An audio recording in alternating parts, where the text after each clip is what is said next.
ഇതിനകത്ത് ഏതാണ് ഉപ്പ് ഏതാണ് പഞ്ചസാര എന്ന് നിങ്ങൾ പറയും. ഇനി എന്റെ കയ്യിരിക്കുന്നത് ഇതാണ് പഞ്ചസാര എന്നുള്ളത് കൈ പൊട്ടിക്കുക.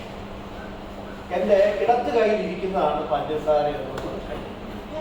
എന്റെ വലത്ത് കയ്യിലുള്ളതാണ് പഞ്ചസാര ഉള്ളതെന്ന് കൈ പൊട്ടിക്കുക. നിങ്ങൾ കൈ പൊക്കാത്തവരാരെങ്കിലും ഉണ്ടോ? കൈ പൊക്കാത്ത ആരെങ്കിലും ഉണ്ടോ? എന്റെ ഇടത്ത് കയ്യില് അടുത്ത് നിൽക്കുന്നത് എന്റെ ഇടത്ത് കയ്യിലാണുള്ളതാണ് പഞ്ചസാര എന്നുള്ളത് കൈ പൊക്കാൻ. എന്റെ ഇടത്ത് കൈ പഞ്ചസാര, എന്റെ ഇടത്ത് കൈ. വലത്ത് കൈയിലാണ് പഞ്ചസാര എന്നുള്ളത് കൈ പൊക്കാൻ. ഇനി ഇത് പഞ്ചസാരയാണോ ഉപ്പാണോ എന്ന് എങ്ങനെയാ തിരിച്ചറിയുന്നത്? എങ്ങനെ തിരിച്ചറിയും? ടേസ്റ്റ് നോക്കാം. വലത്ത് കയ്യിലുള്ളത് ഇടത്ത് കയ്യിലുള്ളത് പഞ്ചസാരയാണെന്ന് എല്ലാവരും പറയുന്നത് അല്ലേ? ഇടത്ത് കയ്യിലുള്ളത് പഞ്ചസാരയാണോ എന്നുള്ള കൈ നോക്കിക്കേ. ഇവരുടെ സംശയം ഒന്ന് തീർത്തു കൊടുക്കും. ഇതെന്നതാണ്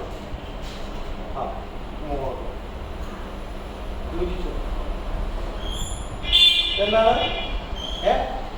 എന്താ? ഉപ്പാണ് അല്ലേ? ചിലർക്ക് സംശയം ആ രണ്ട് ഉപ്പാണോ? അപ്പൊ എന്റെ വലത്ത് കയ്യിലുള്ളത് എന്താണെന്നൊന്ന് ടേസ്റ്റ് ചെയ്തത്.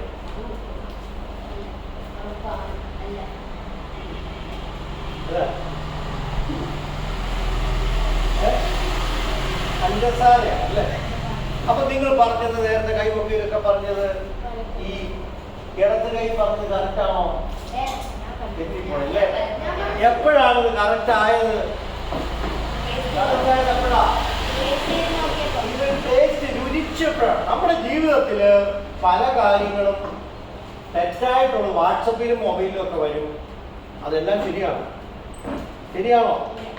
ഇത് അനുഭവിച്ചറിഞ്ഞിട്ടേ കുറെ പേര് ചോദിച്ചിട്ടേ മനസ്സിലാക്കിയിട്ട് ശരിയോ തെറ്റോ തീരുമാനിക്കാൻ പാടുള്ളൂ. ഇപ്പോഴത്തെ കാലഘട്ടം അതുപോലെ നമ്മുടെ ജീവിതത്തില് അനുഭവിച്ചറിഞ്ഞെങ്കിൽ മാത്രമേ ഒരു കാര്യം സത്യമാണെന്ന് നമ്മൾ മനസ്സിലാക്കാൻ പറ്റും. ഇതുള്ളവരോട് ചോദിക്കുക, ദൈവവിശ്വാസം വിദ്യാഭ്യാസം ഉള്ളവരോട് അഭിപ്രായം ചോദിക്കുക. എന്നിട്ട് നമ്മുടെ ജീവിതത്തിൽ തെറ്റേതാണ് ശരിയേതാണ് ബോധ്യപ്പെട്ടതിന് ശേഷം ശരിയുടെ കൂടെ നിൽക്കുന്നതാണ് നമ്മുടെ ജീവിതം. എന്തിന്റെ കൂടെ നിൽക്കുന്നതാണ്? ഈ പഞ്ചസാരയും ഉപ്പും നിങ്ങൾ തിരിച്ചറിഞ്ഞത് എങ്ങനെയാണ്? രുചിച്ചപ്പോഴും. എല്ലാ സംഗതികളും നമ്മൾ രുചിച്ചുകൊണ്ട് തിരിച്ചറിയരുത്. വിഷമൊക്കെ ആണെങ്കിൽ രുചിച്ചത് നമ്മൾ എത്തും.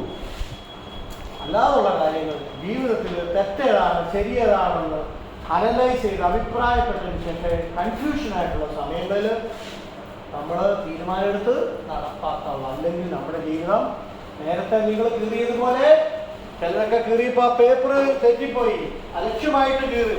അലക്ഷ്യമായിട്ട് ജീവിതം നീക്കേണ്ടതല്ല.